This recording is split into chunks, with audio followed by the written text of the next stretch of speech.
For decades, America relied on a manufacturing advantage that helped keep factories running, vehicles affordable, and supply chains stable.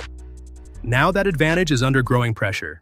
Canadian aluminum is increasingly finding new customers in Europe, while tariffs, rising costs, and geopolitical tensions are reshaping the flow of critical resources. What began as a trade dispute is becoming a battle over who controls the materials that power modern industry.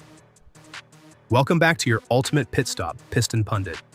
In today's video, we'll break down the developments that could affect automakers, truck buyers, manufacturers, and consumers for years to come.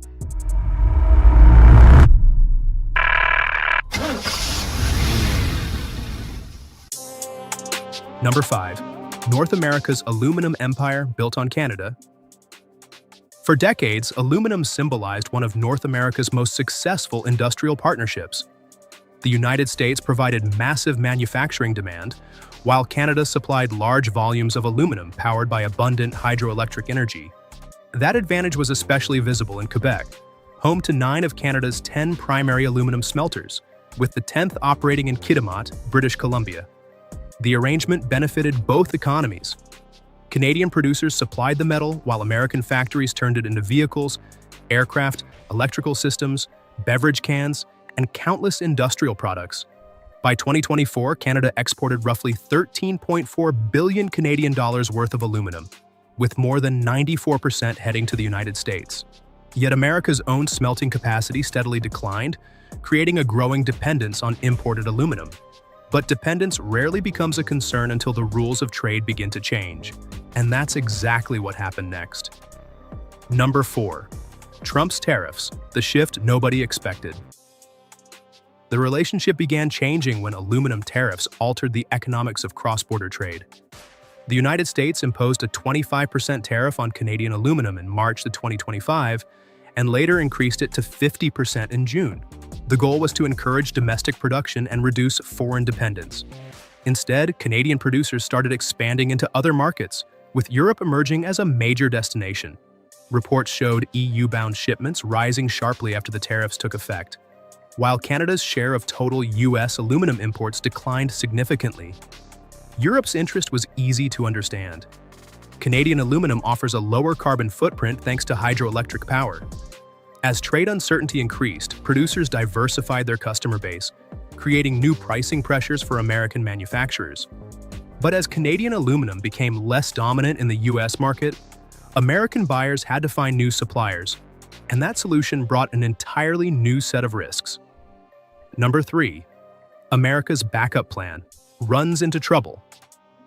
With Canadian aluminum becoming more expensive and less dominant in the import mix, US buyers increasingly turned towards suppliers in the Middle East.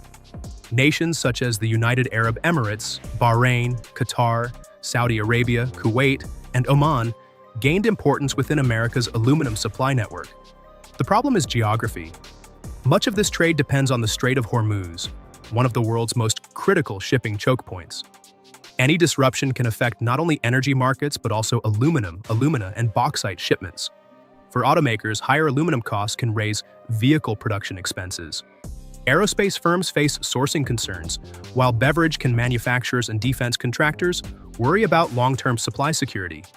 Meanwhile, a proposed $4 billion Oklahoma smelter remains years away from delivering meaningful production capacity, leaving import dependence firmly in place. Yet the aluminum story doesn't stop with North America or the Middle East. While the United States searches for alternatives, Europe is pursuing a very different strategy. Number 2. Europe rushes in, securing Canada's resources. The aluminum story is part of a much larger trend. Europe is increasingly seeking long-term access to strategic resources, and Canada is becoming a key partner. After relying heavily on American LNG following the Ukraine conflict, European leaders began pursuing greater diversification. A major milestone came in May 2026 when Germany's CFA agreed to purchase 1 million tons of LNG annually from the proposed Célisim's LNG project in British Columbia for up to 20 years. The project could eventually produce around 12 million tons annually. Beyond LNG, Canada is positioning itself as a supplier of aluminum, uranium, potash, critical minerals, hydrogen, and rare earth elements, strengthening its role in Europe's long-term resource strategy. Before we get to the number 1 development, take a second to hit that like button and subscribe to Piston Pundit. It helps us bring you more in-depth coverage of the automotive industry, global supply chains, and the trends shaping the vehicles we drive every day. Because while governments negotiate trade deals and resource contracts, the biggest question for many viewers is simple. How does all of this affect the vehicles sitting in our driveways? Number 1. The aluminum squeeze hits vehicle buyers. For automakers, aluminum is no longer just another industrial metal. It has become a critical material used throughout modern vehicle design. Manufacturers depend on it to reduce weight, improve fuel economy, boost towing capability, and enhance performance. Pickup trucks, SUVs, crossovers, EVs, and commercial vehicles all use significant amounts of aluminum. Ford's aluminum-bodied F-150 remains one of the best-known examples. While electric vehicles rely heavily on aluminum for battery enclosures, structural components, wheels, and thermal management systems. As aluminum costs rise, production expenses can increase. Automakers may absorb some costs initially, but over time, higher material prices can influence vehicle pricing, manufacturing decisions, and long-term investment strategies across the industry. And that's what makes this story much bigger than aluminum alone. Verdict: the resource war, only just beginning. The latest picture is becoming increasingly clear. America still has access to aluminum, but the advantages it once enjoyed are facing new pressure. Tariffs, higher premiums, geopolitical uncertainty, and Europe's growing appetite for Canadian resources are reshaping established trade flows. Canada is not walking away from the United States, but it is actively diversifying. Europe is not standing on the sidelines either. Long-term contracts being signed today could influence industrial competitiveness well into the next decade. For automakers, truck buyers, manufacturers, and consumers, the bigger issue is not aluminum itself. It is securing reliable supply chains that support the next generation of vehicles, energy systems, aerospace products, and advanced technologies. Now, we'd love to hear from you. Do you think the aluminum tariffs are helping or hurting American manufacturing? Should the United States invest more aggressively in domestic aluminum production?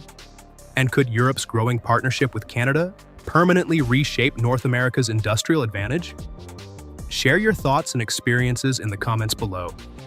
As always, don't forget to subscribe to Piston Pundit and turn on notifications so you never miss our latest vehicle updates, industry analysis, and automotive news. Thanks for watching, and we'll see you in the next one. You can now check out any of the videos on the screen. There's plenty more to explore.